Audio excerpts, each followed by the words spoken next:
Boa tarde, Jorge, muito bem-vindo às entrevistas C-Level. Muito obrigado por teres aceito o convite. É para nós uma honra podermos trocar aqui uns 20, 30 minutos de conversa. Para todos, o Jorge é um homem que começou na década de 90 no Barclays Bank. O homem é licenciado em gestão pelo ISEG. Começou no Barclays Bank na década de 90 e depois transitou para aquela que é hoje a Altice Arena e que vem do Pavilhão Atlântico no ano 2000, no pós-Expo 98, e desde esse momento tem desenvolvido a área financeira desta estrutura, da Arena, sendo que hoje é administrador executivo com responsabilidade sobre a área financeira da Altice Arena e da organização por trás da mesma. Paralelamente, entretanto, foram aparecendo novidades, o Jorge irá explicar provavelmente um pouquinho sobre esse tema, entre as quais a Blue Ticket, sobre a qual também tem responsabilidade de gestão e responsabilidade de administração. Muito bem-vindo, Jorge. Se quiseres complementar um pouquinho esta minha primeira introdução. Não, acho que a introdução é excelente. Obrigado, Paulo. É um prazer estar aqui convosco hoje também.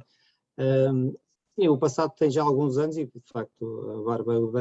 a barba branca e alguns cabelos também a menos já demonstram que, de facto, tem alguns anos profissionais, como o Paulo disse, centrados primeiro na banca e depois, nos últimos anos, todos eles no Altice Arena e no projeto da Blue Ticket. Eu acho que, em termos de definição muito direta e fácil, acho que sou um gestor com alma de engenheiro ou um engenheiro com alma de gestor. Isto é, a minha carreira profissional, apesar de ter tido formação na área de gestão, sempre teve muito colada a tudo o que teve a ver com engenharia, nomeadamente na área de informática, e esse percurso, nomeadamente na banca, permitiu também que depois, quando me juntei ao então Pavilhão Atlântico, como o Paulo referiu, hoje Altice Arena, me permitiu de facto criar outros projetos e desenvolver linhas de negócio também novas que na altura nem se perspectivavam no universo do então Pavilhão Atlântico. De facto, a bilhética, a criação de uma empresa de raiz, um spin-off depois que em 2008 deu lugar a essa Blue Ticket, uma unidade de negócio aparentemente uma coisa incipiente que acabou por se tornar um dos principais operadores do mercado nacional de bilhética, é de facto um dos quesitos, se quisermos, originais que deram lugar e âncora não só ao sucesso da própria Altice Arena hoje em dia, porque a questão financeira que o Paulo estava a referir é para nós e para qualquer empresa crítica, porque os projetos para terem sucesso têm que ter estrutura financeira, têm que ter tesouraria, têm que ter fluxos financeiros adequados, e a Blue Ticket funcionou muito como uma âncora que permitiu ao Pavilhão Atlântico e até à Altice Arena, até há muito pouco tempo, para viver, diria, sem recurso a qualquer financiamento bancário. Isto é, a Blue Ticket acabou por ser um projeto que não apenas com uma componente bilhética e de serviço ao cliente final de quem visitava o espaço, mas serviu como um músculo financeiro da própria infraestrutura e do próprio grupo acionista, o que acabou por ser um sucesso muitíssimo relevante para o caminho que acabámos por trilhar. Na esfera pública, nos primeiros anos, como o Paulo referiu na altura ainda como membros, o Pavilhão Atlântico era parte do Grupo Parque Expo, a semelhança do Oceanário e da própria Parque Expo e do conjunto das empresas do grupo que tinha a sua base sediada aqui assim no novo distrito do Parque das Nações, mas a Blue Ticket em particular acabou por ser um polo adicional e até diria um projeto um bocadinho, diria, atípico, se quisermos pensar que em termos públicos não é muito comum as empresas darem origem, se quisermos, a filhos que cuidam e que são capazes de crescer muito para além daquilo que era, não diria a dimensão da própria mãe, mas de facto ganhar quase um termo de paridade importante com a própria Altice Arena à data. O Paulo frisou um momento importante deste processo, ou desta minha carreira. Eu vou recuar um bocadinho mais atrás, porque acho que a história provavelmente tem mais interesse e casa mais com recursos humanos e com aquilo que é provavelmente o fórum e o público-alvo deste tipo de partilhas. Eu, nos anos 90 ainda, com aquele que depois mais tarde viria a ser a pessoa que me convidou que era administrador aqui no Pavilhão Atlântico, mas tinha sido meu diretor no Barclays na área de informática, fez-me um desafio, e imagino um desafio que quando eu teria provavelmente uns 26, 27 anos, fez-me o desafio de eu ser o coordenador da mudança de um data center de um banco. É um projeto com uma dimensão de loucura que eu hoje penso como é que seria possível, ou como é que foi possível achar que eu teria a capacidade de levar a bom porto um desidrato desse. Tínhamos 3 dias, tínhamos mais de 70 agências penduradas, tínhamos comunicações, porque o Barclays Bank era um banco com escritório de representação e depois com uma representação em Portugal, mas não deixava de ser um banco com ADN inglês e com boa parte do seu processamento de dados em Inglaterra, com outra parte distribuída em Espanha, e por isso, na prática, significou em 3 dias coordenar equipas de IT, mas também todas as equipas da área de negócio e todos os parceiros, enfim, seja a IBM, seja os prestadores de serviços de telecomunicações, etc., para em 3 dias, em 2 dias que era um fim de semana, mais um dia que era um feriado, conseguir mudar as instalações da Marquês da Fronteira para a Avenida da República, para onde a sede do banco tinha acabado de se mudar. Este tipo de projetos, eu acho que em termos de recursos humanos, significam, de facto, por um lado, uma dose que eu acho que qualquer liderança, e saltando um bocadinho para a última pergunta, mas há um tema de liderança que eu acho que está implícito em alguém perceber que outrem é capaz de levar a bom porto uma determinada tarefa, por isso costuma-se dizer que se delega a autoridade, mas não a responsabilidade, e por isso há aqui uma dimensão de responsabilidade muito grande para quem me deu essa missão na altura. E depois, de facto, algumas pessoas, eu acho que tive essa felicidade, tive também algumas qualidades, mas tive a felicidade de poder, diria, exceder-me e poder levar a bom porto esse desafio. Isso é algo que nós tentamos fazer também aqui nas 2 empresas, na Altice e na Blue Ticket, isto é dar espaço e dar ambição de crescimento às pessoas. Acho que liderança também tem a ver um bocadinho com isso, e depois mais à frente detalharei se calhar alguma destas características de liderança que eu acho que temos e que pelo menos devemos lutar por incorporar no nosso dia-a-dia, para não sermos, como uma vez também me disse o Almerino Marques, foi o meu administrador no Barclays Bank, que é uma pessoa sapiente e histórica do mundo da gestão portuguesa. O Almerino Marques foi o meu administrador no Barclays Bank,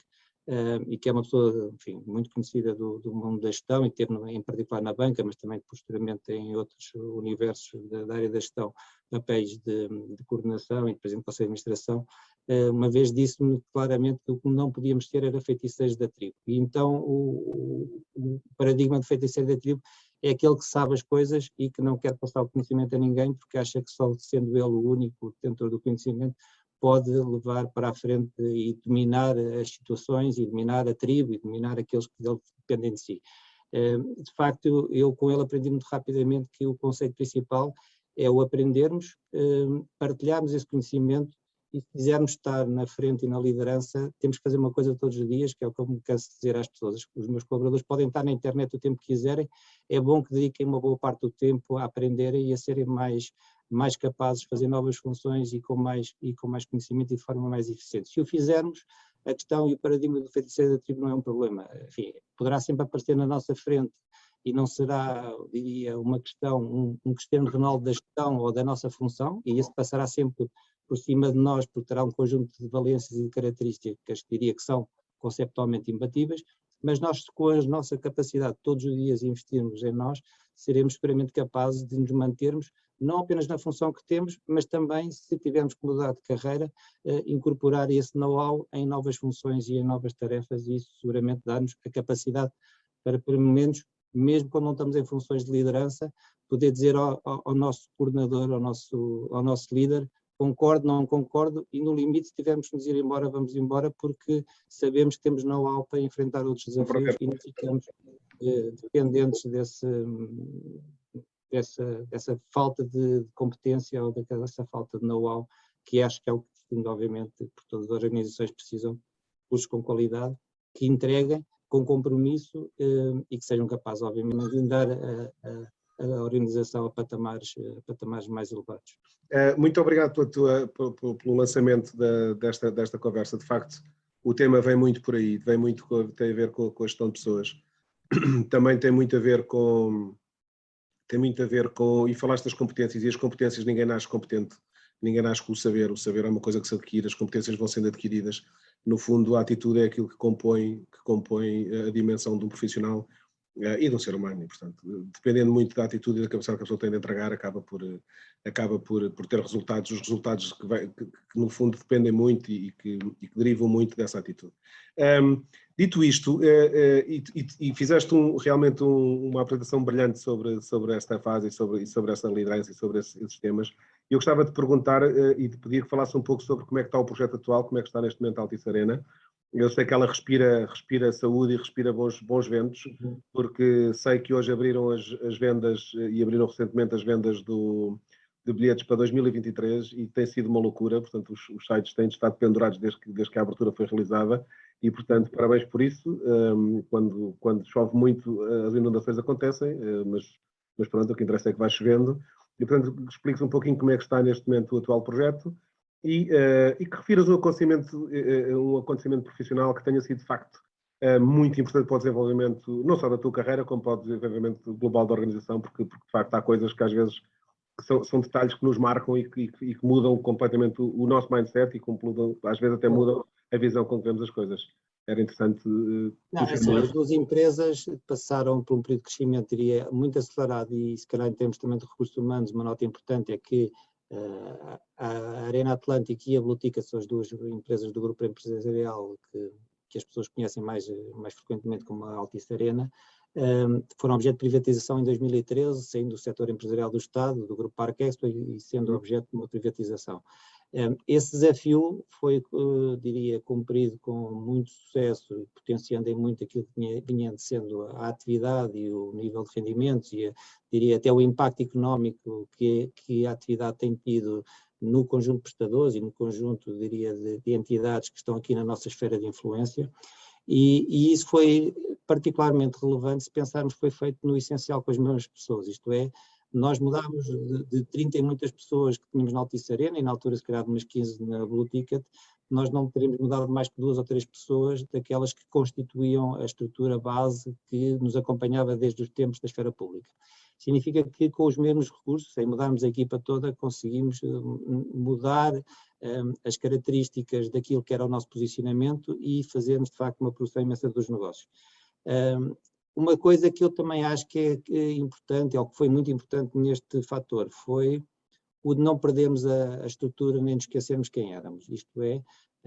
quer a Altice Arena, quer a Blutica, têm muito orgulho em terem tido a sua gênese na esfera pública, herdaram muitas competências e muitos fatores diria, de boas práticas, de negócio, de postura no mercado, de seriedade, de ética para com os parceiros, todos eles, todos os stakeholders que quisermos, parceiros comerciais, clientes, fornecedores, advogados, enfim, todos aqueles que fazem parte do nosso ecossistema, e temos muito orgulho de facto dessa gênese pública porque ela dá-nos um conjunto de características de boas práticas que a Parque era uma empresa moderna, se quisermos, uma empresa da área pública, mas uma empresa moderna. E por isso nós não perdemos essas características, usámos-las, diria, no estrito senso, na estrita necessidade daquilo que contribua bem para o nosso negócio, isto é, não temos o formalismo público do passado, não precisamos disso, e disso, diria, não temos muitas saudades, porque de facto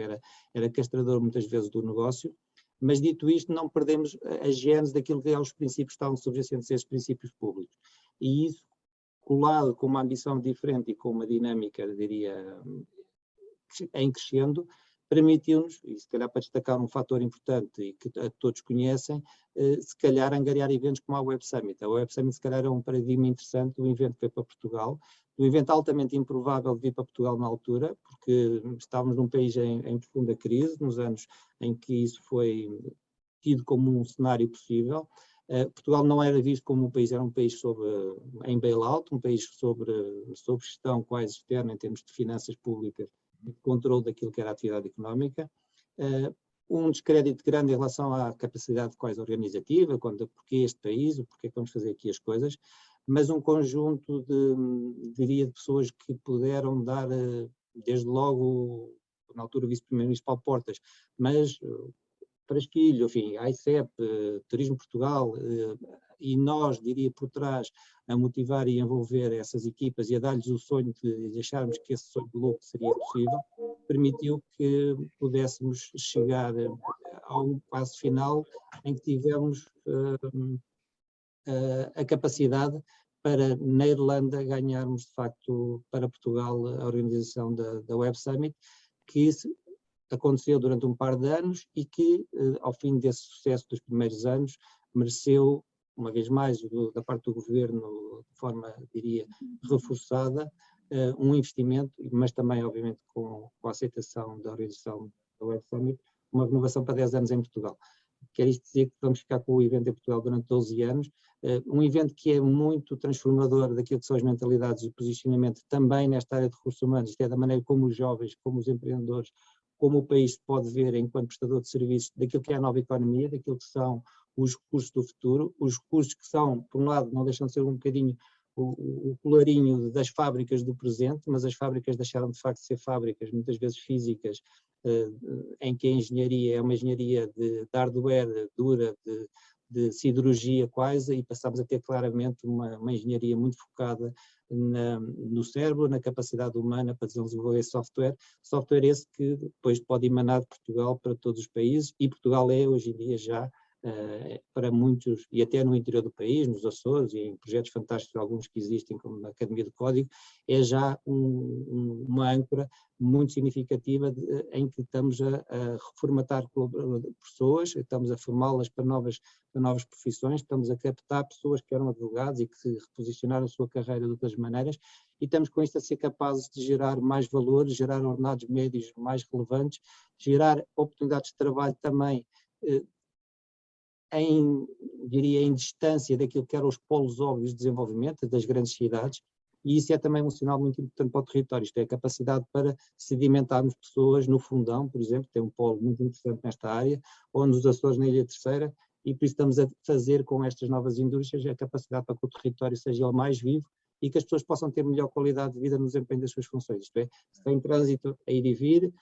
e diria que este exemplo também recente da pandemia, dos impactos que teve, também nos ajudou a perceber que de facto é possível trabalhar noutras circunstâncias, e esse também acredito que é um desafio para as empresas na área de recursos humanos, que é na reformatação de pessoas e das próprias empresas quanto a este desafio do que é o trabalhar no escritório e fora do escritório. Exatamente, e linka com a segunda pergunta, que tem a ver exatamente que tu sendo um gestor experiente e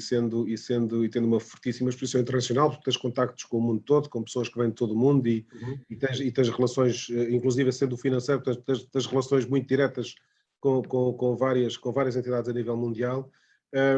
um bocadinho, e aquilo que estava exatamente a dizer, como é que se gera em ambiente, e ainda cada vez mais em ambiente de pandemia, com toda esta realidade que tem sido o ambiente de pandemia, a grande pergunta é qual é a contribuição que tu vês nos profissionais de recursos humanos para que todas estas dinâmicas, toda esta mudança sistemática e contínua que está a haver a nível internacional e local, e depois que se reflete a nível nacional, e que mencionaste aí coisas interessantíssimas, importantíssimas, a crise de onde vimos, a capacidade que nós tivemos enquanto a atravessar uma tempestade conseguimos solidificar algumas práticas que nos permitiram ganhar coisas, como por exemplo a Web Summit, que é realmente brutal o impacto que ela tem a nível económico, inclusive a nível de prestígio do país naquela que é a área mais inovadora da economia. E, de facto,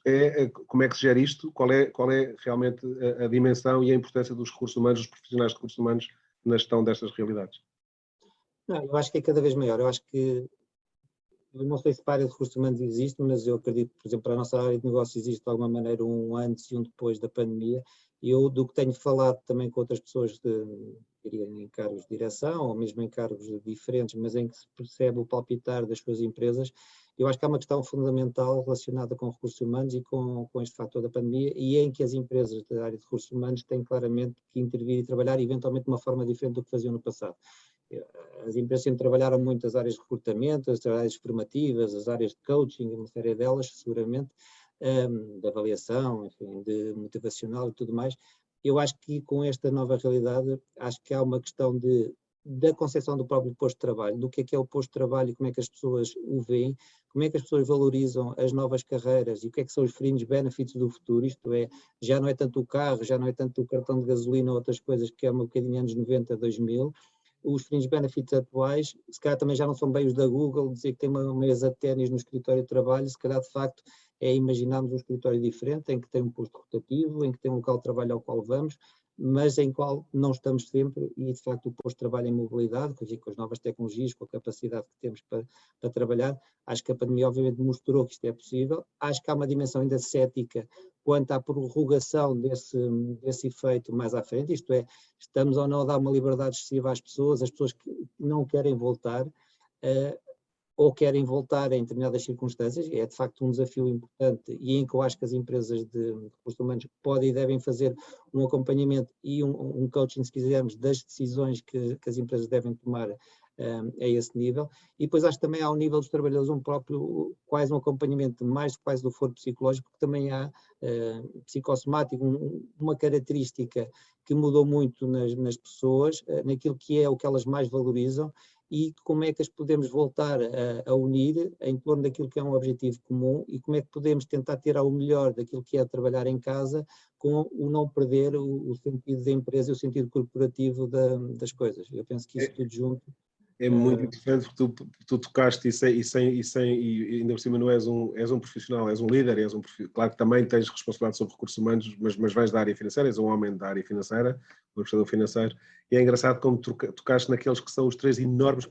paradigmas de mudança atuais, que têm exatamente a ver com os novos modelos de trabalho, com aquilo que hoje é pedido. Hoje não há...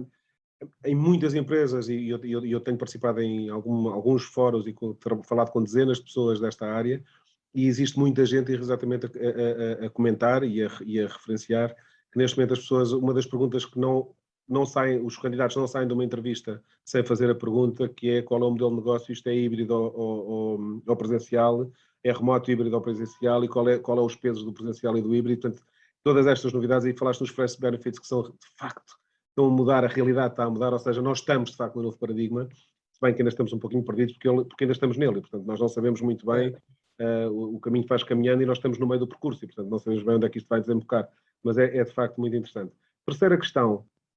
e fechando com isto, as questões para já nesta fase, é qual é a importância que dás à liderança na tua empresa, ou seja, com tudo isto, nós realmente precisamos de líderes fortes, não é? Tu falaste de uma coisa interessantíssima que tem a ver com a formação e com o coaching. A Stanton Chase, relativamente há algum tempo,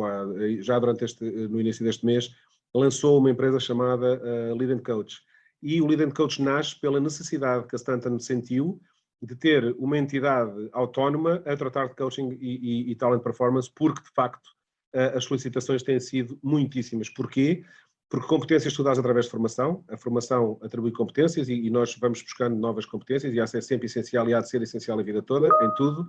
Mas a verdade é que a mudança de hábitos, estes novos enraizamentos, esta nova mudança cultural, esta forma como nós temos de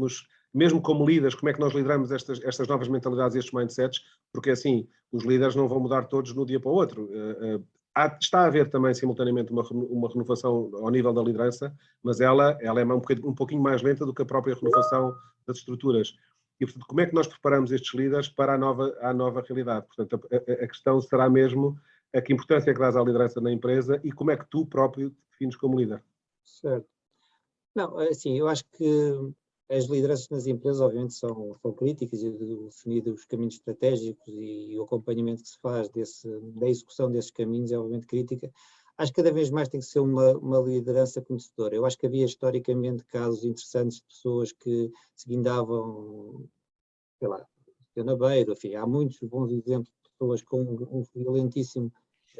racional de negócio e de criação de empatias e de líderes naturais como eles são, que conhecem os colaboradores pelo nome. Há aqui a Morita da Sony dizia isso nos livros dele, que havia naquilo que era a gestão japonesa e a diferença entre a gestão japonesa e a gestão americana, os americanos pautam-se muito mais por situações de conflito e por isso têm milhões de advogados a mais do que têm os japoneses. Os japoneses têm muito menos advogados do que têm os americanos, porque a forma como se posicionam até nos negócios, como se despede alguém nos Estados Unidos ou como não se despede alguém no Japão, que se trabalha para a vida, e essas coisas são interessantes para perceber lideranças e formas como se podem chegar a fins idênticos. E eu acredito muito em lideranças que sejam capazes, e eu acho que tentei herdar isso,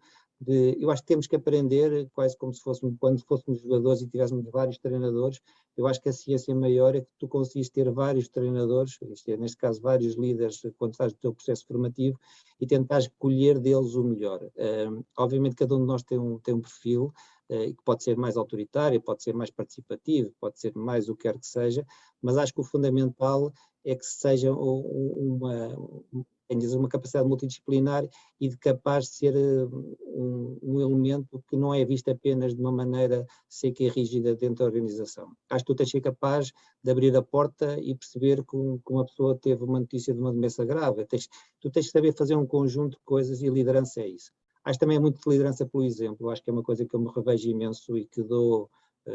posso ter agora a idade que tenho, mas sempre fiz isso em todas as alturas, isto é, não dou mesmo o flanco a nenhum colaborador meu de saber fazer uma coisa que eu não sei fazer, não dou hipótese mesmo.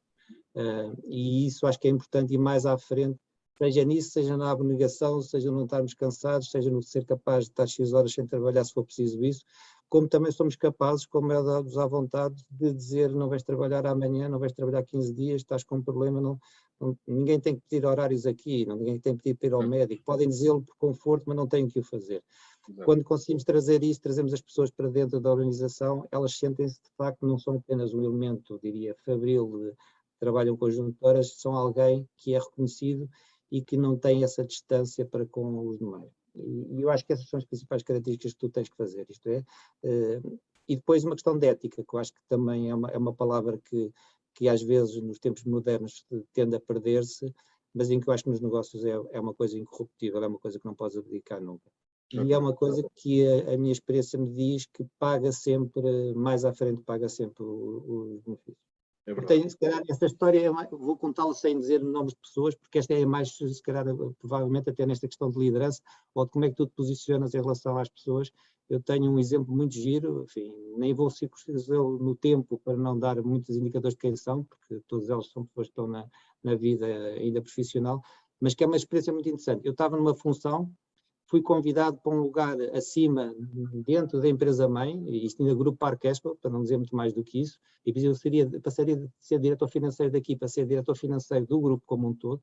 Fiz sempre questão de dizer que o meu lugar e aquilo que era a minha visão de carreira estava aqui focada. Na altura, o Presidente do Conselho de Administração achou que eu deveria ter esse salto, e significava que a pessoa que lá estava deixasse de o ser, deixasse de ter a função que tinha na altura. Eu falei com ela e disse que claramente não estava ali com o objetivo de ficar com a função, achava que isso provavelmente nem faria muito sentido,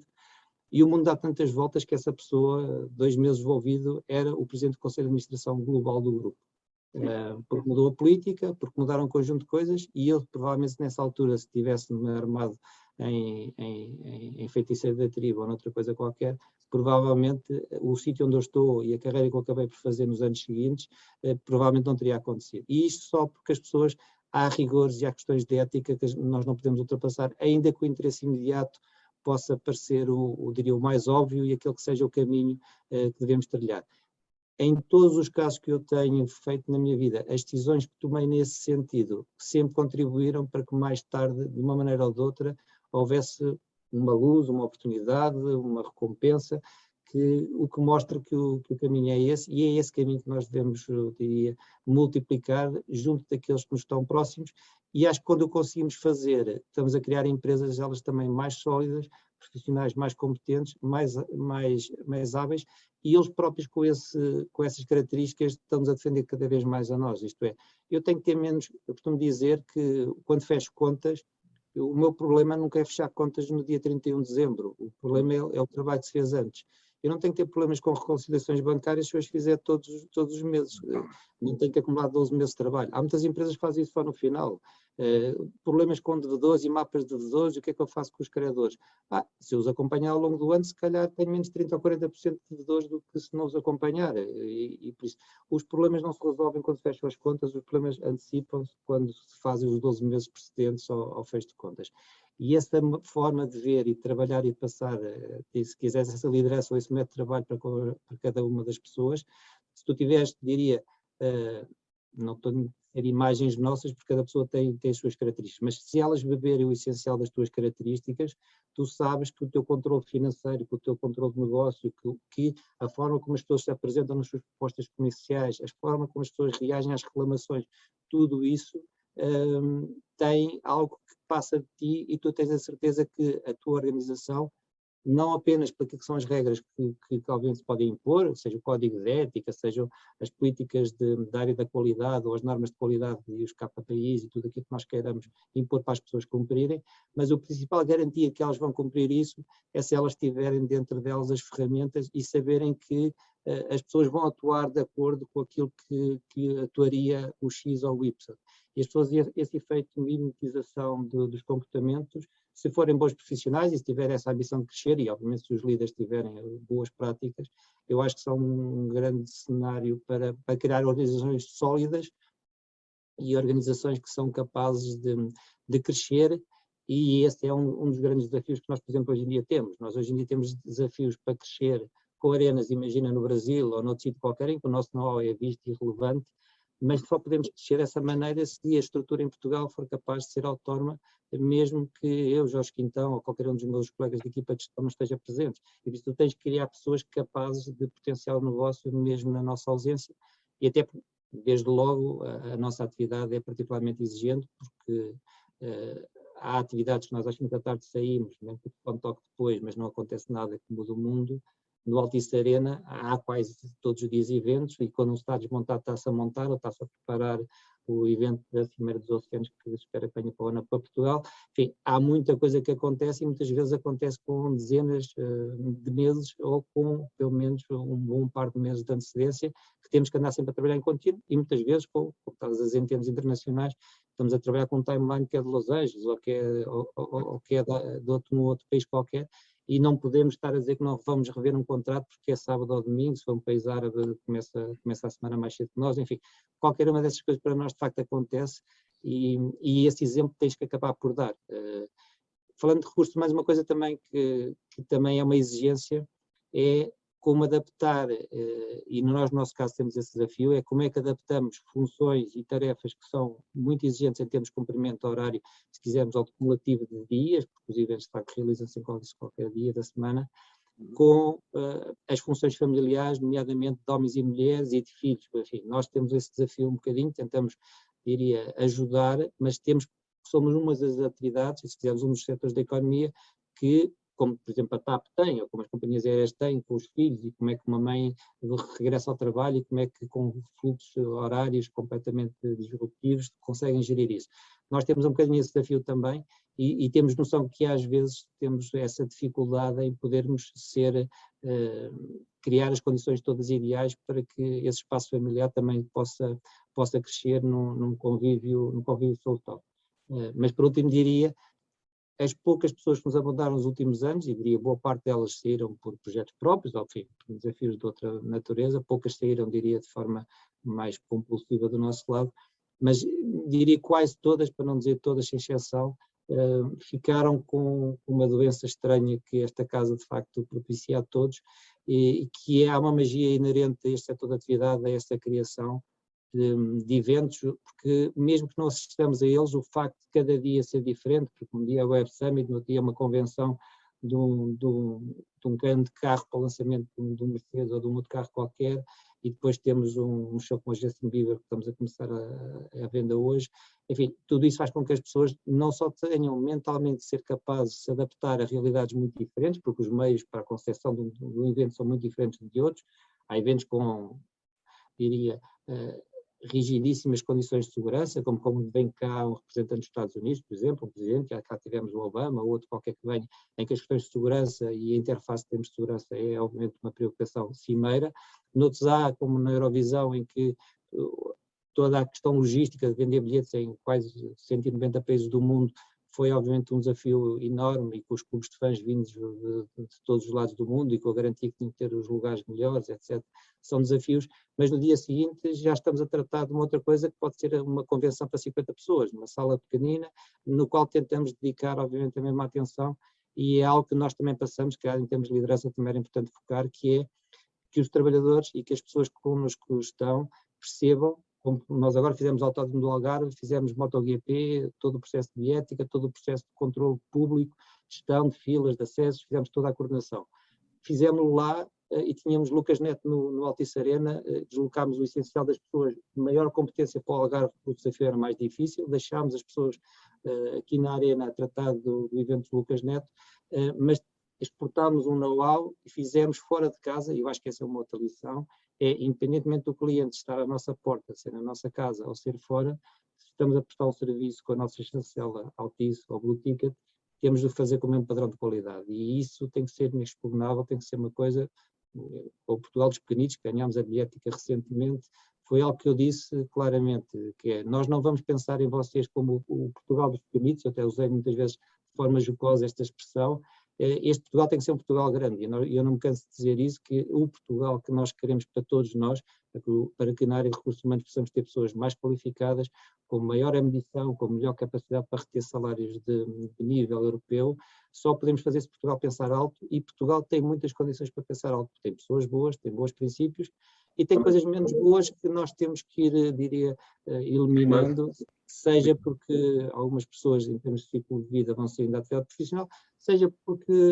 temos mesmo que forçar às vezes a que as coisas mudem, mesmo quando não são fáceis de mudar. É verdade. Jorge, em nome da Comunica RH, em nome da Stanton Chase e em nome das várias centenas de pessoas que nos estão a ver e a ouvir, muito obrigado pelo teu testemunho, é muito rico, bastante abrangente, e de certeza que há aqui alguns insights que podem ser extremamente aproveitados não só por pessoas de RH, mas por uma série por toda a gente, quem ouve, vai de certeza tirar muitos benefícios daquilo que nos acabaste de expor. Um grande abraço para ti, obrigado, muito sucesso. Muito foi sucesso um gosto. Foi um gosto. Obrigado. Foi um prazer falarmos um pouco. Ok, muito obrigado.